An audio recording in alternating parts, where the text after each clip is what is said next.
7 from. I made my own lane, so you can tell me nothing. You can never stop me, never lock me, never block me from the top. See, I'm not cocky, keep the stick in hand like hockey. Turn the tables, know this jockey with the squad, and they all got me, yeah.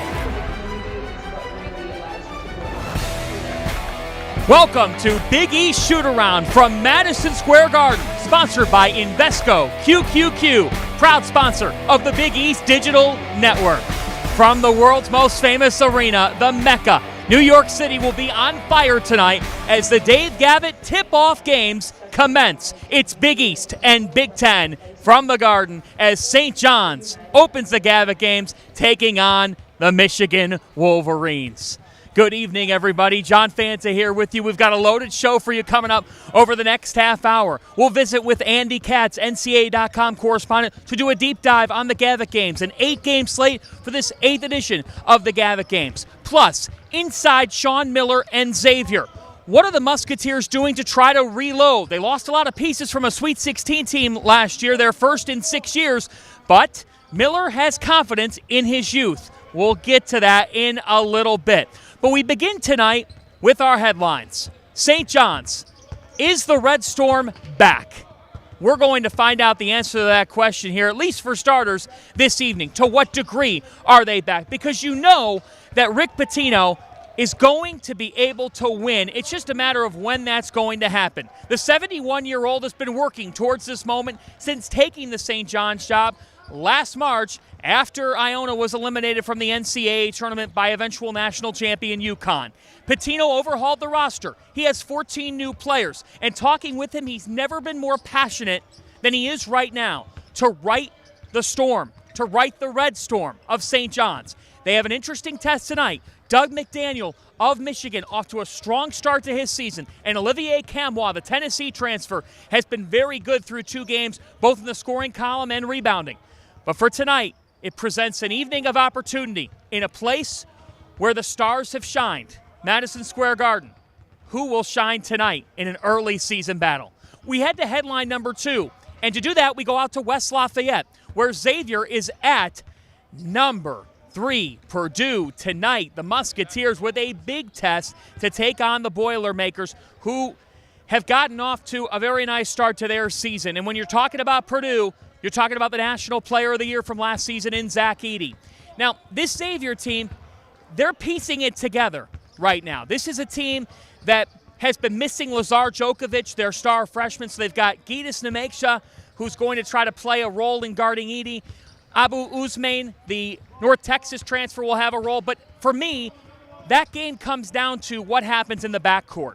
Purdue lost to FDU last March because FDU's guards were better. Xavier has a new duo, Quincy Olivari and Davion McKnight. How will that duo perform, and can Desmond Claude dictate the game? Claude had a 25-point performance last week. It's why he's on the Big East Weekly Honor Roll and part of our Fanta 5. We'll see if Claude is able to perform tonight. A stiff test against the Boilers, who they've got as much of a shot as anybody to win it all, so we'll see how Xavier handles that. Turning to headline number 3. And for that, we go to tomorrow night. An FS1 triple header comes your way tomorrow evening starting at 6 Eastern time. And folks, this is a loaded slate. It's Wisconsin at Providence, the first major test of the Kim English era for the Friars. Bryce Hopkins and Devin Carter off to a strong start. Jaden Pierre coming off a 16-point performance. Wisconsin, they're experienced and they're angry. They're coming off a loss to Tennessee. They have 9 of their top 10 scorers back from last season. Tyler Wall, Chucky Hepburn, and you remember this name, A.J. Story, transferred from St. John's to the Badgers. That'll be really interesting to watch how that plays out. 8 o'clock Eastern time, top 25 showdown. It's Marquette. The Golden Eagles, they are ranked 4th in the country. We'll get to that in a moment. They travel to take on an Illinois team that has Terrence Shannon Jr. and Coleman Hawkins. Cam Jones is the Big East Player of the Week. He pairs up with Tyler Kolek to form as great of a backcourt duo as you will find. To me, Oso Ighodaro will be crucial to that game. His ability to move Marquette's offense. That mobile 5-man does so much for what Marquette's able to do. And the night wraps up. You got late night hoops tomorrow, folks. You got late night hoops, so get a coffee. Gavit Games Week is not for the faint of heart. 10 o'clock tomorrow night, Creighton welcoming in Iowa. These are 2 top 11 offenses, according to KenPom. They both score the ball at a high clip. For Creighton, Trey Alexander doesn't get enough credit nationally. He's averaging around 20 points per game already. Baylor Shireman, the sharpshooter, and I think this is the first big test for Stephen Ashworth. We will see how they handle it. Somebody's warming up. We're live with you on the floor of the Garden. This is live TV. We're warming up with these guys for the Gavit Games. That'll be a big triple header tomorrow. Big East in the top 25. You've got 4 teams with St. John's just on the outside in the poll, 2 spots off for the Red Storm. But it's loaded at the top. Still 3 of the top 8 teams in America with Marquette, UConn, and Creighton. Villanova clocks in at number 21. I have them higher in my Fox Sports poll because I think Justin Moore, Eric Dixon, and that core of transfers, they're really special. Wildcats have a big game tonight in the Big 5. They're taking on Penn at the Palestra. So much more to come. We'll have Andy Katz. We'll have key players to watch. And we'll talk a little Xavier basketball. Plus, a special letter penned from a Johnny Great to New York City. You don't want to miss that. This is Big East Shootaround. Fresh, warm hot dogs. When I'm not selling hot dogs, I invest in a fund that advances innovations like robotics. Fresh, warm hot dogs straight out of my torso. One for you, one for you. Oh, you're a messy one. Cool, right? So cool. Anyone can become an agent of innovation with Invesco QQQ, a fund that gives you access to NASDAQ 100 innovations. Hot dogs. Fresh farm hot dogs. Before investing, carefully read and consider fund investment objectives, risk, charges, expenses, and more in prospectus at Invesco.com. The Gavit Tip-Off Games return on FS1. 2 powerhouse conferences square off. The Big East. Wow. The Big Ten. Bad. Tonight at 6 Eastern on FS1.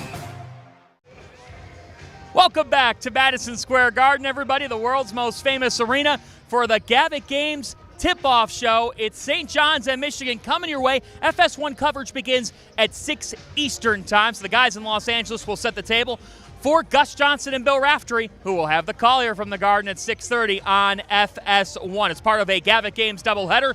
Tonight, let's look at the full Gavit Games slate. We told you about that triple header coming your way tomorrow. How about Wednesday night? An interesting matchup in Piscataway. Ed Cooley and Georgetown now looking to bounce back. Jaden Epps leads them, and on the other side, Derek Simpson and Rutgers, they're looking to get on track after a tough loss to Princeton last week. So 2 teams that are trying to avoid a second loss. For the Hoyas, it's a precious bounce-back game and a road opportunity at a very difficult place to play, Jersey Mike's Arena. Let's turn to Friday. Interesting doubleheader here. Number 1, you've got a Villanova team facing a 2-loss Maryland Terrapins team. Kevin Willard's squad was pegged to be a potential top 25 team, but now all of a sudden they're looking to get back on track. And folks, they're running into a freight train. Villanova may be the most underrated team in the country, and here's why. When you welcome back Justin Moore, and when you have Tyler Burden and TJ Bamba from the transfer portal, and Eric Dixon's down low, Hakeem Hart, this is a reunion game for him. He transferred from Maryland to the Wildcats. Villanova's got experience, they've got depth, and they've got a superstar in Moore who could be an All-American. Do not doubt the Villanova Wildcats and the way that they've been able to build up their roster of talent. The other game on the FS1 doubleheader Friday is Butler and Michigan State. Pierre Brooks is leading Butler in points per game thus far. Pierre Brooks will make his return to East Lansing. He's a former Spartan. And Michigan State, they got tripped up by James Madison. Folks, the Bulldogs may be a bit of a sleeper in the Big East. Posh Alexander has come in and injected life into Thad Matta's system, and they're shooting the basketball better. It's a tall task to go to East Lansing. Michigan State's tough. But Butler appears to be improved. We'll see to what degree on Friday. With more on the Gavit Games and a full preview, let's send it to Andy Katz. I caught up with the NCAA.com correspondent who does a ton of great work with March Madness and more earlier this week. Here's our convo. In the midst of his travels, it is great to be joined by NCAA.com correspondent, by the Big Ten Network's own Andy Katz, who is with us on Shootaround. Andy, it's Gavit Games week. Big Ten, Big East, 8 great matchups between these 2 leagues. Let's get right to it. On Monday, you have a doubleheader.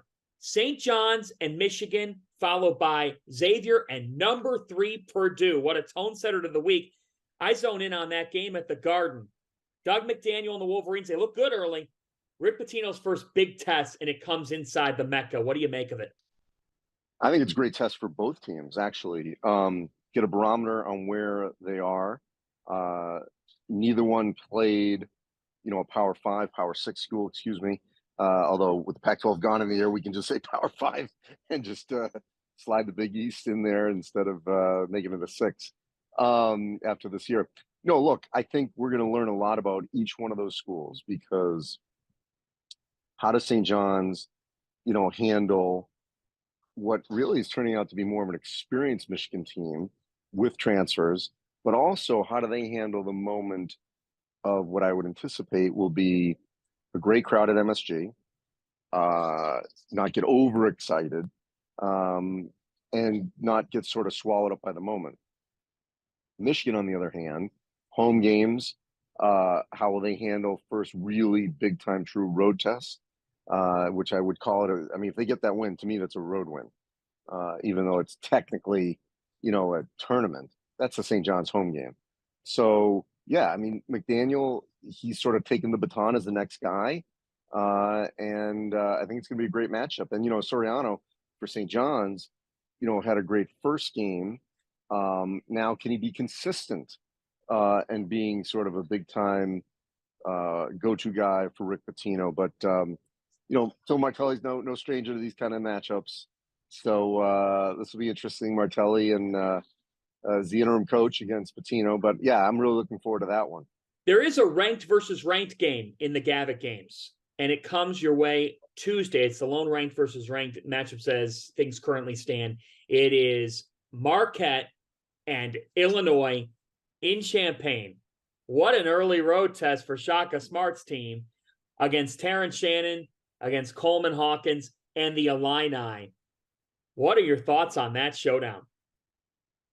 It's going to be a great game. I think, the State Farm Center is going to be rocking. This is a huge test for Marquette before. I was just thinking about this on the plane. Marquette, they got UCLA. If they win that, they're going to have Kansas, and then let's say they win or lose, but let's say they lose, then that third game is going to, be a likely tournament team. So getting this game against Illinois before that for Marquette, really you pair all of that together, and that's quite a week and a half that they're going to experience. All right, let's continue. Let's turn to Friday night in the Gavit Games, deeper into the week. Love this matchup. Maryland at Villanova. Villanova with Justin Moore, Eric Dixon. They crushed in the transfer portal. Maryland did lose a tough one to Davidson, but we know what Jameer Young and Julian Reese can do. Kevin Willard can't shake off a trip to the Finneran Pavilion. He keeps getting brought back to games at Villanova when he does not want to play there. This is a big one, and a lot of people are asking, can Kyle Neptune get this to all come together at Villanova? First big test to see if that's the case for Nova. Yeah, as we're talking here, Maryland dropped that first game in Asheville, which I think puts even more importance on this game at Villanova. It's kind of like if the Asheville tournament had gone better for Maryland, then it takes a little bit of pressure off a road game at Villanova. Now in their non-conference, that's gonna the importance that's gonna raise up. Before you board your plane, rapid fire here. Who do you think will win the Big East regular season championship? Well, I picked Marquette, but I don't know. You saw UConn in person. I've not seen them yet in person. I'll see them in December. I'm starting to lean back to the Huskies. But I guess I will wait to see what Marquette does in Hawaii. If Marquette pulls off that tournament title in Hawaii, I think that'll elevate, regardless of what happens in Illinois, that would elevate Marquette, I think, back to that one spot. 10 seconds to go in a game. You're tied. Which one of these coaches in the Big East would you have be designing your team? What they're going to do? Oh, Pitino. I think he's a savant. Everyone, I'm not alone in that. No, you're not. You're definitely not. But there are some big names.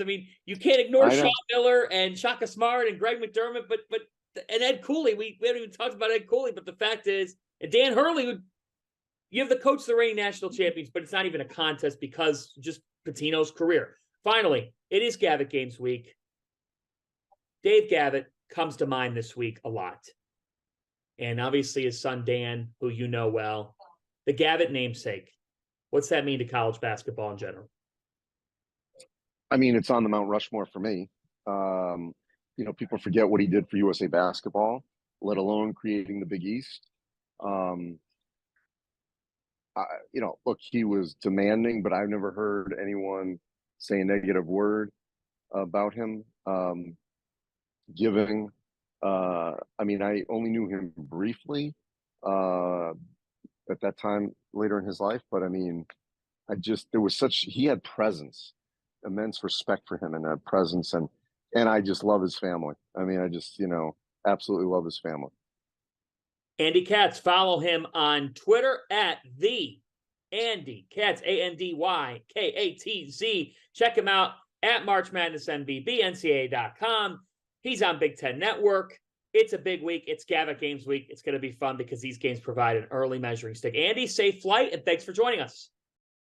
Dear Johnny's Nation, it's a new day in New York, and the Red Storm are geared up and ready to make you proud. We all know what St. John's basketball means to this city. Louis established it, building a Final Four team in the 1980s. He did it with superstars, from Mully to Walter to Mark Jackson and Malik Silly. The names go on in this program. Heading into this year, there's a hunger like no other for a reawakening. It's time for St. John's University to be back on the map in college basketball, to make a new kind of history and get the Garden rocking again. There's a new man in town, a man who is a New Yorker himself, who knows and relishes this city and the spotlight it shines. The offseason show results with all-conference caliber players and top-tier talent saying yes to us. We are St. John's. The St. John's is going to be back, I guarantee it. Welcome back to Big East Shoot-Around from Madison Square Garden ahead of the 6th all-time meeting between St. John's and Michigan. And we thank a Red Storm legend, Tariq Turner, for that letter to New York City. It sums up the vibe here, folks. It's a red out tonight in the student section. They've got about 13, 14, perhaps 15,000 tickets out for this game. This represents something for a fan base that's been starving for success. I mean, let's call it what it is.